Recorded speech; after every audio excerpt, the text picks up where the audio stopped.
Too many of us are too closed in what we believe could bring us joy. We're too eager to please others, too eager to fit in, that we lose sight of what it is we could really enjoy in our lives. Let me tell you a story. Today, I was walking at Buckingham Palace, one of the most traveled to, most visited tourist attractions in the entire world.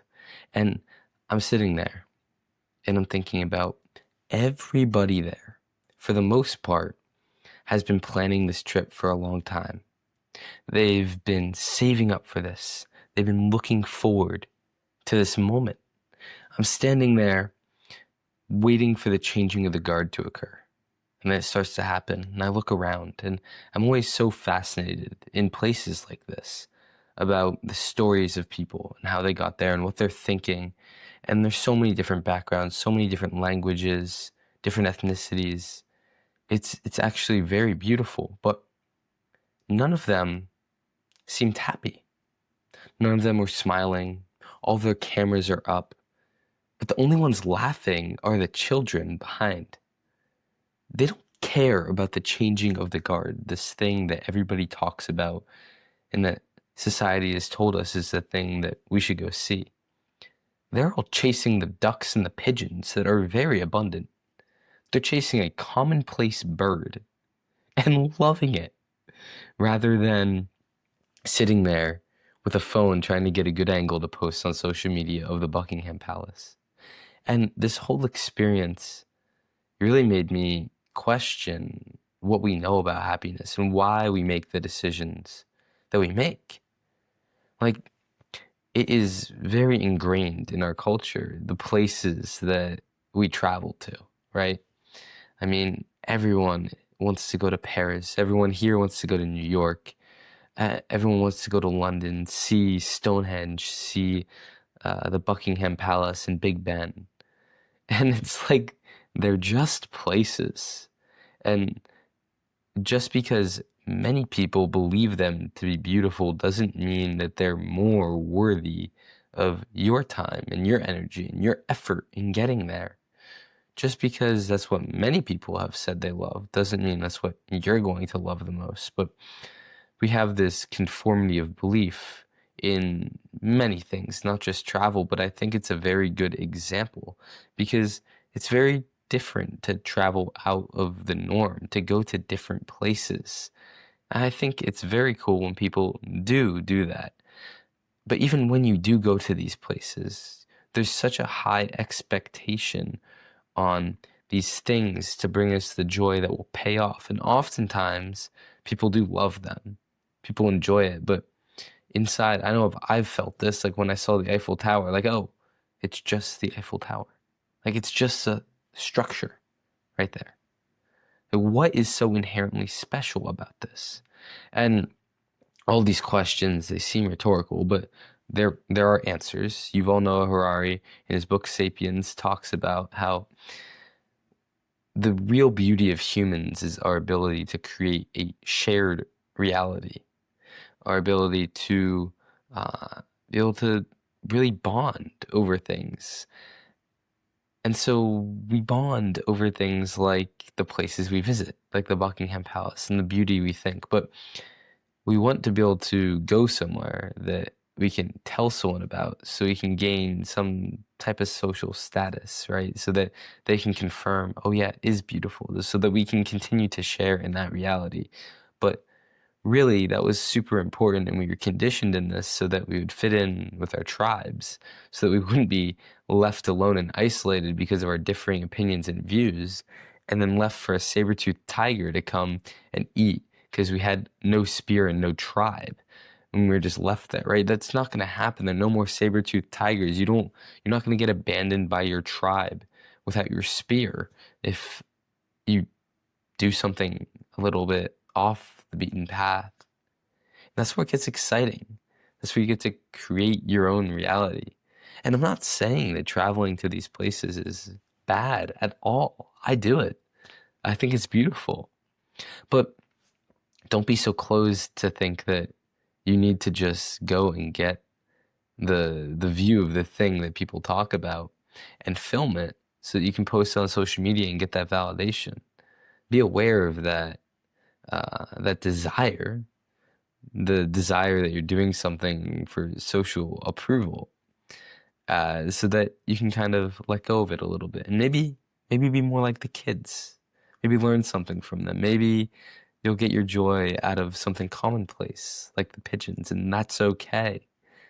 And maybe you don't need to go far to find the joy, because oftentimes, and I've talked about this on previous podcasts, people travel to unlock something within them. They think that going somewhere else is going to really help them change or feel something different, become happier.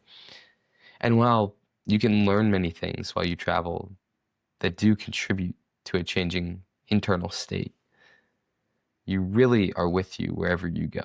You can't escape yourself. I'm sorry. And I'm not, because that's one of the most beautiful things in life. You are with you wherever you go. You have yourself always. So you might as well work on cultivating a great inner relationship with yourself, so that when you're able to go to these places that you dream of, it's not about making you better inside. It's about enjoying where you are and appreciating where you are. Because when you attach a purpose or a goal to something, oftentimes that thing is diluted. If you say, I'm going to go to the Buckingham Palace today and it's going to make me happier because of what I see, oftentimes it won't make you much happier, because you're creating a delta between where you are and where you want to be.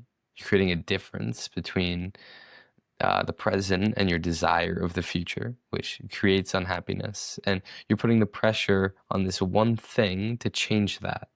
And when that one thing doesn't change that, that was then a disappointment, because your expectation was that it would make your life better.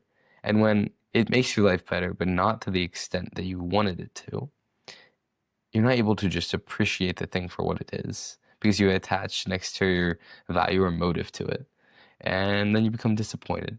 And then this thing that you've been waiting for so long to go do, it all of a sudden became less than what you had hoped for. So that's a long roundabout way of saying, if you work on the inside first and you realize that, hey, maybe there are pigeons at home I can go chase, right? I don't have to go that far to chase the pigeon. You might be able to have more fun once you get there. It's the whole alchemist thing, I guess, though, where what you wanted, what you really desired, and what your whole mission is right inside, right where you started. But you have to go on a whole roundabout way to come back to where you started. Well, that is where I'm going to leave it for today. I think travel habits really do reveal a lot about happiness, and I do think that it'd be interesting to dive deeper into why everyone travels to the exact same places. I haven't done much research, or I have no knowledge of if there are psychological studies on this, but it is an interesting pattern when you think of, wow, there's so many places in the world, but most people when they travel from the US, go to Western Europe, or we go to Florida. I mean, I guess it's because there are things that we value there, like the architecture, the history, and the weather. But really, they're cool things everywhere. So go try something new. Go do something cool. Go find what it is that really does light you up, and don't be afraid if it's something that might not light up others, because we are all unique, and you'll know if it's the thing for you. You just will. It's simple. If something's making you feel great, like, go for it. And this is not an invitation to go, not that I have any authority over you, but it's not saying go do cocaine, right? Like, obviously there are limits with where you can derive your joy from, but I mean, experiment with like going to different places and trying new job. I mean, this is more for young people, because not everyone has this ability. But if you do have this freedom, don't just do what everyone else does. Don't do it. All right. I'm gonna take this moment for a little call to action. I would love if you guys could subscribe, Leave a review wherever you're listening. Send me a DM with what you think. Leave me some feedback of the podcast.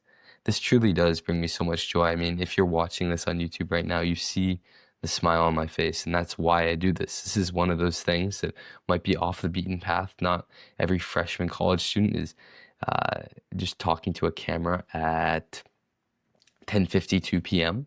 Uh, about what they saw at Buckingham Palace, but this is what brings me joy, and this is my path. And I'm hoping that if you're listening to this or watching this, that consuming my podcast is one of those things. And I would really appreciate it if you could share this with others whom you think could derive that same joy from this podcast. And just we can build a grateful community a little bit. I have a great episode coming this week, if you made it this far, with David Lorimer, who is episode 33. This one's even better. Amazing stuff to come. This is going to keep growing in magnitude of the impact it has on people. And I've loved to see where it's gone so far. And I'm excited to see where we go in the future. So thank you. Have a great week. Stay grateful. I love you all.